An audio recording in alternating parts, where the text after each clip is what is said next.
तो साथियों आपको सावधानी क्या बरतनी है। तो साथियों जब आपकी स्टेज चल रही है आपके साक्ष्य कराने की, तो जो भी महत्वपूर्ण एविडेंस आपके पास है वो आपको कोर्ट के समक्ष पेश करने हैं। नमस्कार दोस्तों, मैं आपका दोस्त एडवोकेट अमित कबीर। साथियों आज मैं आपको बताने जा रहा हूँ एविडेंस क्लोज के बारे में। ये बहुत ही महत्वपूर्ण एक प्रोसीडिंग है कोर्ट की, एविडेंस क्लोज।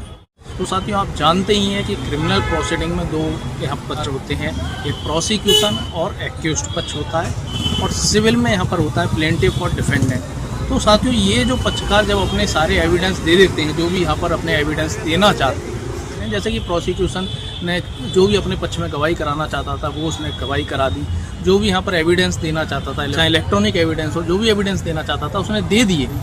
तो यहाँ पर उसके बाद उससे पूछा जाता है कि आप और कोई साक्ष्य देना चाहते हैं, और वो मना कर देता है, मैं अब कोई साक्ष्य नहीं देना चाहता हूँ। तो यहाँ पर उसके एविडेंस क्लोज कर दिए जाते हैं। इसी को यहाँ पर कहा जाता है एविडेंस क्लोज। तो साथियों एविडेंस क्लोज का प्रभाव ये होता है कि आपके पास जो एविडेंस थे, यदि आपने दाखिल नहीं किए कोर्ट में, तो बाद में आप उसे यहाँ पर दाखिल नहीं कर सकते। बहुत मुश्किल हो जाएगा आपके लिए दाखिल करना।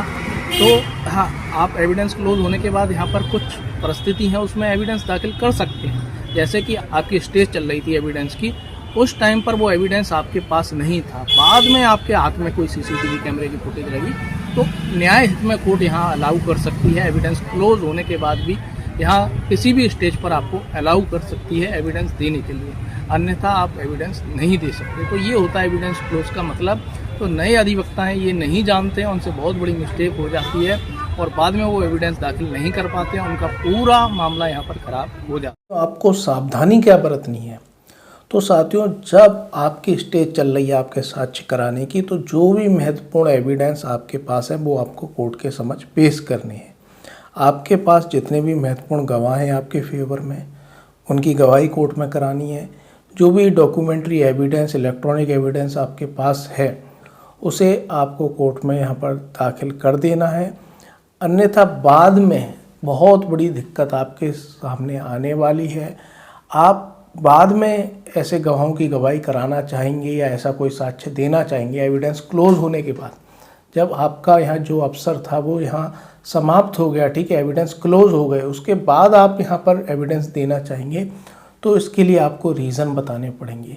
आपके पास यदि वो एविडेंस पहले से ही था, आपको पहले से ही उसकी जानकारी थी और आपने तो भी नहीं दिया, तो ये माना जाएगा कि आपने तो अपने अधिकार का खुद ही यहाँ पर वेव किया, उसे खुद ही त्यागा।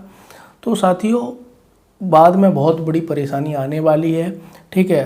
तो पहले ही आप जब आपकी स्टेज चल रही है एविडेंस की, आप महत्वपूर्ण साक्ष्य कोर्ट में दाखिल कर दें, अन्यथा बाद में अगर आप दाखिल कर रहे हैं तो बाद में दाखिल तभी किया जा सकता है कि आपके पास ये कारण हो कि जिस समय एविडेंस दाखिल किए जा रहे थे उस टाइम पे वो साक्ष्य मेरे पास मौजूद नहीं था, इस पर्सन के बारे में मुझे जानकारी नहीं थी, ये अब हुई है इसलिए मैं इसकी गवाही कराना चाहता हूँ।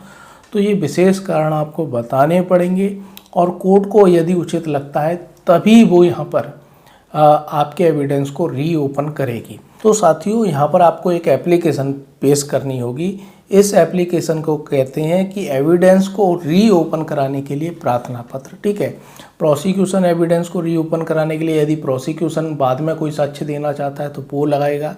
यदि डिफेंस एविडेंस क्लोज हो गए हैं तो यहाँ पर डिफेंस एविडेंस को रीओपन कराने के लिए एप्लीकेशन लगाई जाएगी।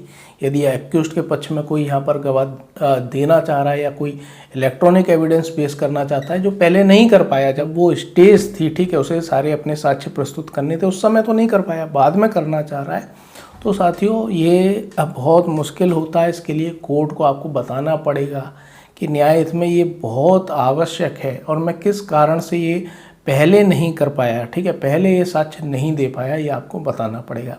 साथियों कई बार हो जाता है जो गवाही है, ठीक है, गवाही आपको एग्जामिनेशन इन चीफ आपको पूरा कराना था, आपने यहाँ पर आधा अधूरा एग्जामिनेशन चीफ करा दिया पीड़िता का, ठीक है, उसके आधार पे उसका क्रॉस एग्जामिनेशन भी हो गया, उसके एविडेंस भी क्लोज हो गए, ठीक है, 313 में फाइल लग गई, डिफेंस एविडेंस की बारी आई और आप चाह रहे हैं कि यहाँ पर मैं दोबारा से री एग्जामिनेशन करना चाहता हूँ, ठीक है, कुछ महत्वपूर्ण बातों के संबंध में मैं यहाँ पर सवाल पूछना चाहता हूँ, तो ये आपको पहले करना था, ठीक है।